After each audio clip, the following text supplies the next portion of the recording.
Welcome to The Source, where we combine the headlines with in-depth conversations with the newsmakers themselves. I'm Pinky Webb. Today on the program, the Philippine government sees stronger ties with the United States after the high-level meeting between foreign affairs and defense officials. China expresses strong disapproval after the Philippines and the U.S. criticized Beijing's activities in the South China Sea. Also, we get an update on the planned meeting of President Bongbong Marcos and U.S. President Joe Biden in Washington. Philippine Ambassador to the United States, Jose Manuel Romualdez, joins us live.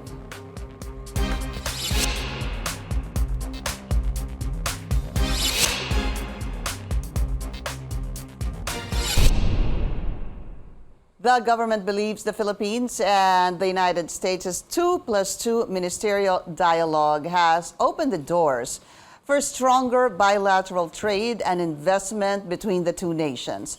Defense and foreign affairs officials from the two countries also voiced objections to the unlawful maritime claims and provocative activities in the South China Sea. Let's go straight to the source of the story. We have Philippine Ambassador to the U.S., Jose Manuel "Babe" Romualdez. Ambassador, it's good to see you again. Good evening to you. Yes, good morning to you, Pinky. Very nice to see you too. All right, let's begin with this after, I believe it was 3 days of the 2+2 ministerial meeting. Please tell us more about the salient points or agreements that were discussed. Well, the main thrust of our 2+2 obviously is on defense, and then of course on our diplomatic relationship with the United States, and the economic aspect of our relationship. These are very important for us and for the United States as we move forward with our relationship. So those are the general subjects that we went into on this 2+2. But obviously the defense took front and center because of the new Edca that we've been able to sign up, or that is the Edca sites that have been approved for the use of the armed forces of the United States. And this is in relation, of course, to the Visiting Forces Agreement, which is taking place right now in the Philippines. So you mentioned, of course, there are various topics. Even energy, I believe, was discussed, food security, defense, of course, as you made mention a while ago. Let's talk about a statement made by Defense Secretary Austin. He made mention of the security sector.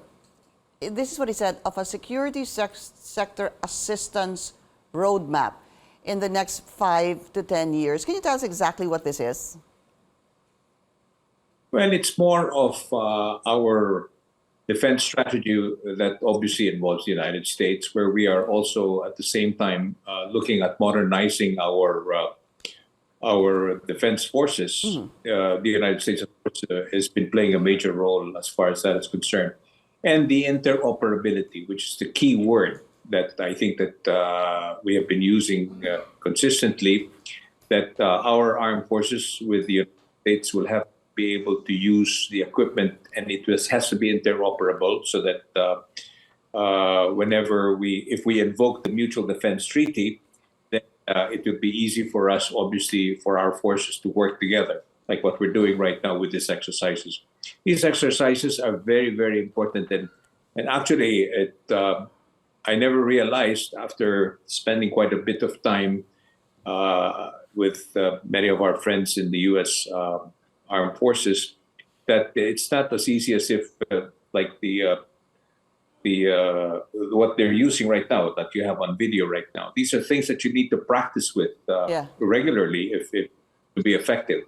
Yeah. That's only one of the many new things that are happening right now in the technology of new arms and equipment. But when we talk about that, for example, Ambassador Babe, it's the Philippines also training, I guess, my understanding, please correct me if I'm wrong, more high-tech equipment that is probably coming from the United States. So it's important that the AFP, our soldiers, are able to use this properly Because, is this true, we might not have these kinds of weaponry or assets here in the country?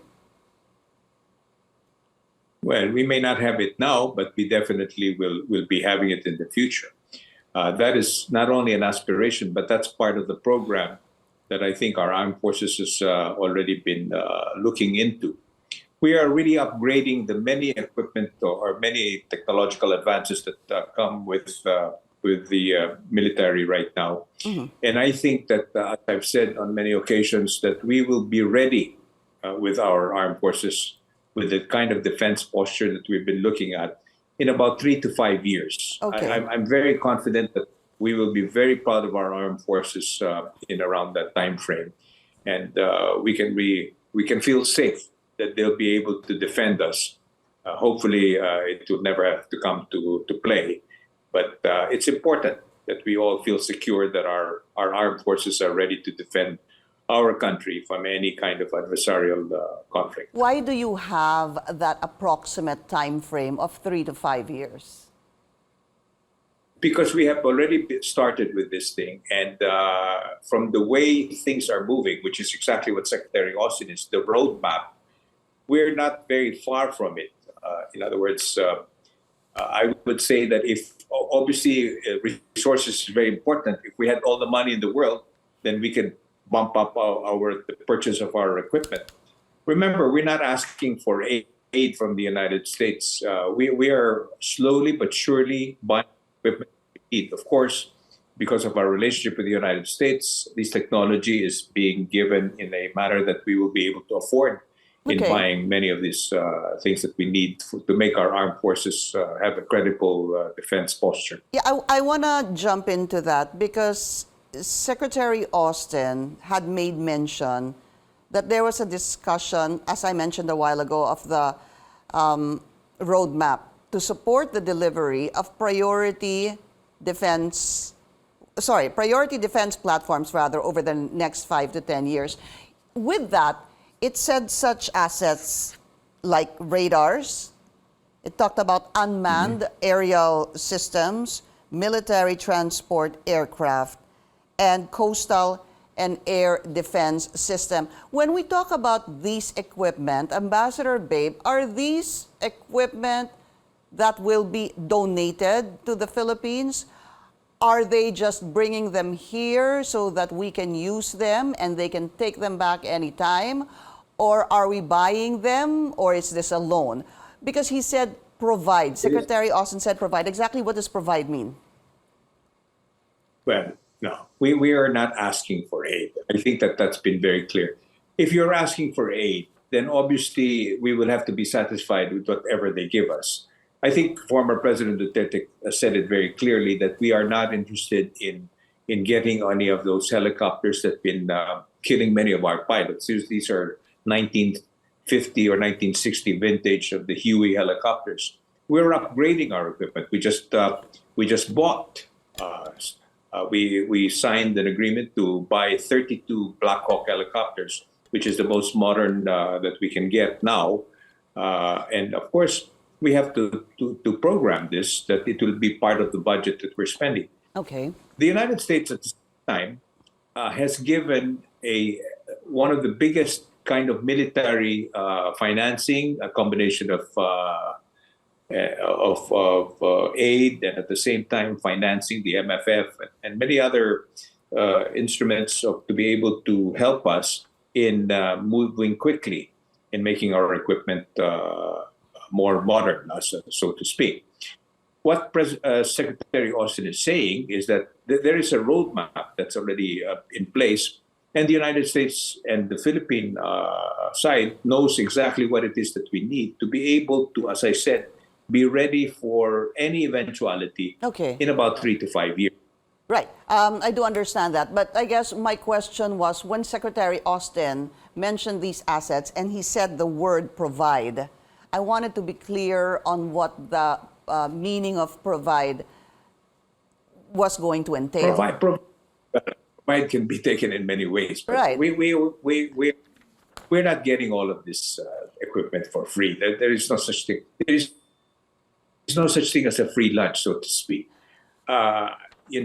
and we don't want it, like I said, because if it, remember, we have in our laws, in our purchasing laws, like that's just what I was told, is that we cannot buy old equipment.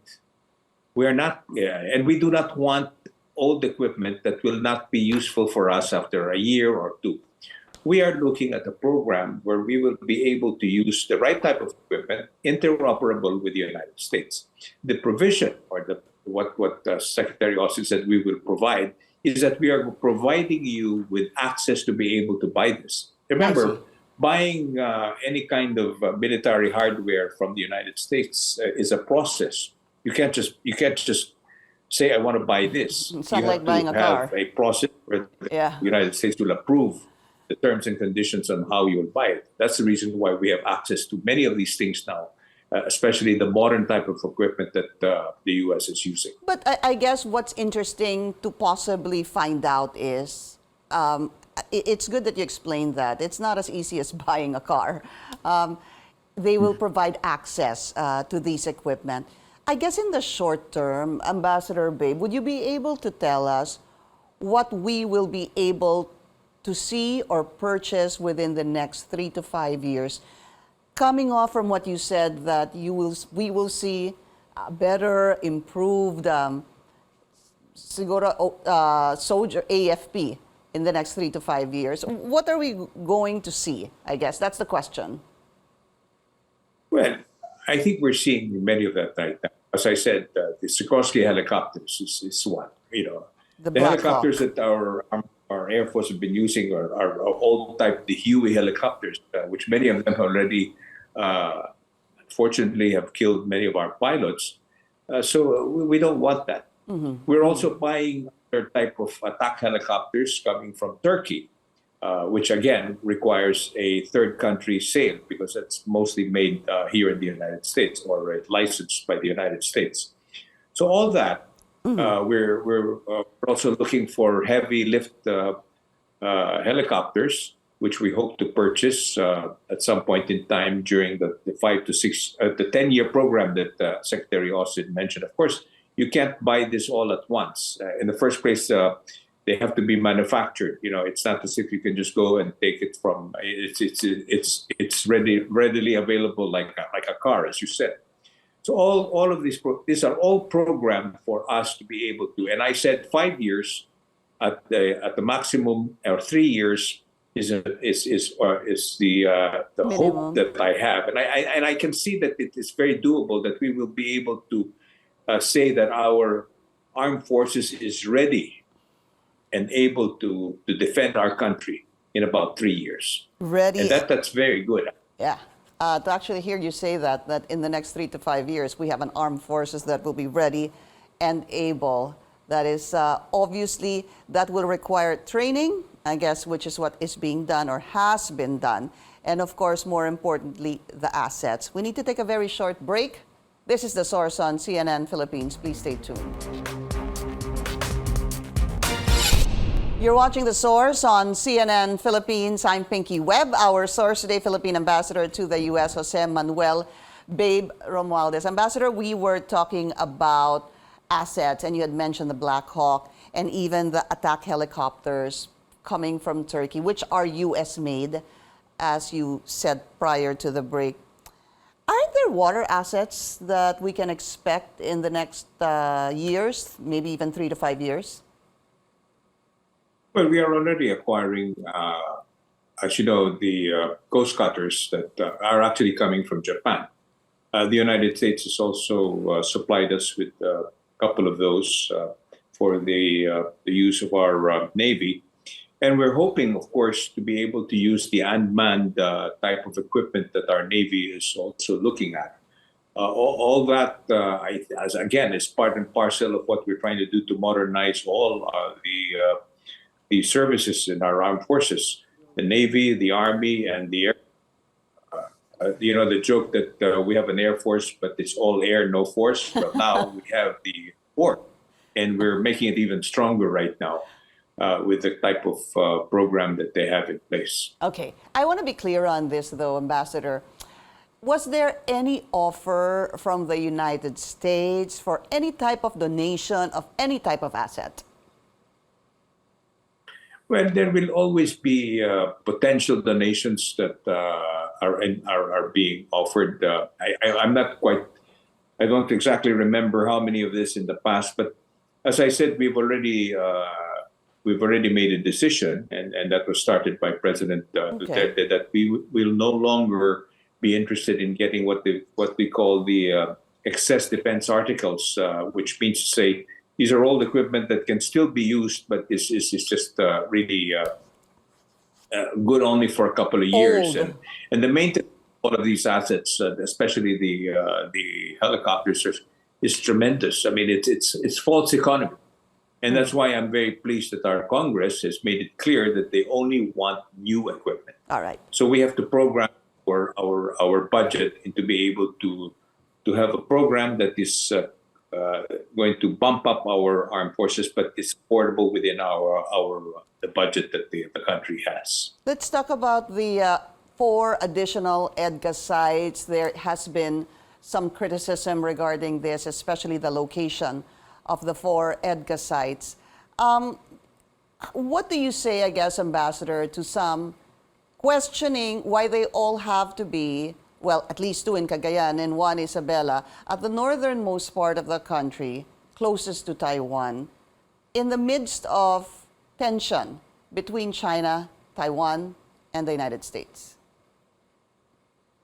Well, we can put a lot of meaning to all of this. But all of these Edca sites, we have been talking about this for quite a long time, actually, because I've been here in Washington, D.C. since 2017, and there's already been a lot of conversation about where the Edca sites were being planned out. And in those parts where you just mentioned, that was already part and parcel of the plan. Palawan, and of course, all of this is facing the South China Sea. There's no doubt about it that obviously it has something to do with what's going on, the issues surrounding the territorial disputes in the South China Sea. So it's no secret that this is very important for not only the United States, but even for us, because that's where a potential conflict can take place. Again, all of these things that we're doing is part of a defense strategy. There is nothing really there that shows that we are out there to be part. We're trying to be part of a game or a war that if it takes place.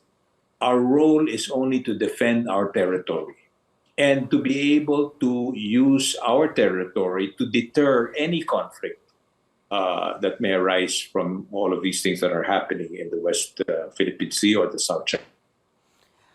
There was a question asked to Secretary. One thing that we have to add here is Go ahead, Ambassador. A lot of the equipment that is being stored in those Edca sites are also very useful for disaster resiliency or preparedness.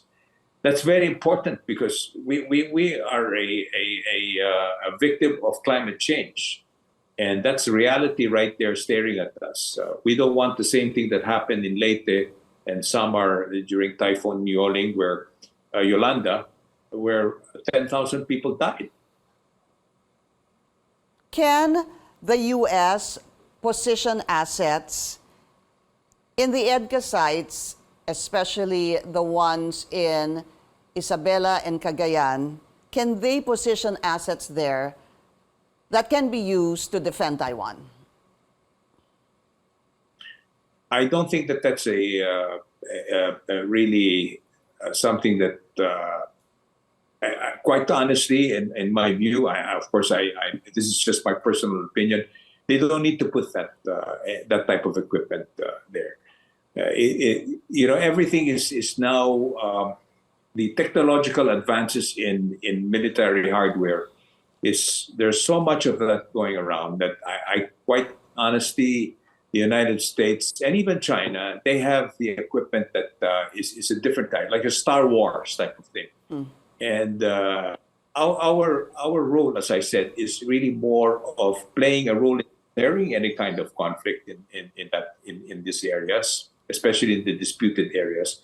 But more importantly, in our national interest, it is for us to be able to defend ourselves in any eventuality. That's really what it is. But what do But you... the equipment, Yeah. well, obviously, I don't have any knowledge of that one, but my sense is they don't need to do that. What do you say to some of the concerns or possibly fears that we are potentially allowing the country, the Philippines, to be drawn into the conflict between China and Taiwan? The conflict, whether we like it or not, will always we are geographically situated where we are how many miles away from Taiwan, and there is a conflict going on in our own territorial waters right now. So we've discussed it on many occasions with our Australian friends and partners here in Washington D.C. that whatever happens in our area, even if it happens in another country in the ASEAN region, we will all be affected. So there is no going around it. This is something that we have to be ready for, and hopefully it will never happen. But that's essentially what it is.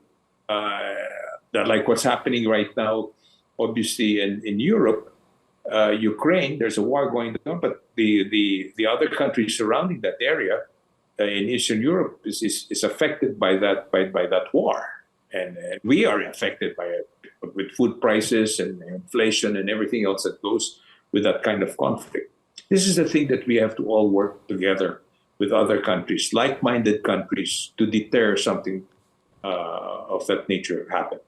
We need to take a very short break. We will be right back. You're watching The Source on CNN Philippines. I'm Pinky Webb. Our source today, Philippine Ambassador to the U.S., Jose Manuel Romualdez.